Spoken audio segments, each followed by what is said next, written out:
खासदार ओमराजे निंबाळकर आपण पाहतोय की सध्या मुंबईच्या दिशेने रवाना होत आहेत। आज पवनराजे निंबाळकर हत्या प्रकरणातील निकाल जो आहे तो आज लागण्याची शक्यता आहे। खासदार साहेब, आज निकाल लागणार आहे, काय अपेक्षा आहे?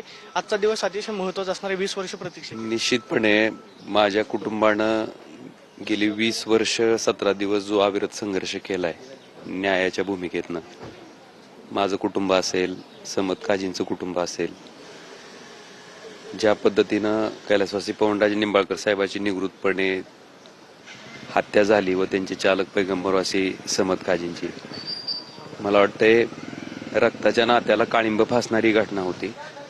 आणि त्याच भूमिकेतनं आजपर्यंत आम्ही न्यायाच्या प्रतीक्षेत आहोत।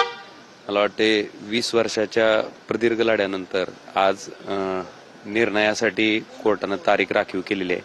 अपेक्षा इतकीच आहे की न्यायदेवतेच्या माध्यमातून न्याय व्हावा। म्हणजे 20 वर्षांचा बराचसा कालावधी जो आहे तो तुम्हाला या प्रतीक्षेमध्ये काढावा लागेल। निश्चित राजकीय भूमिकेबद्दल सुद्धा बरीच चर्चा होते गेल्या 4 दिवसांत। मी ह्याच्याबद्दल आज काहीच बोलणार नाही। आज माझ्या आयुष्यातला सगळ्यात महत्वाचा निर्णयाचा क्षण आहे आणि मला वाटतं आम्ही सगळेजण त्याच्या प्रतीक्षेत आहोत।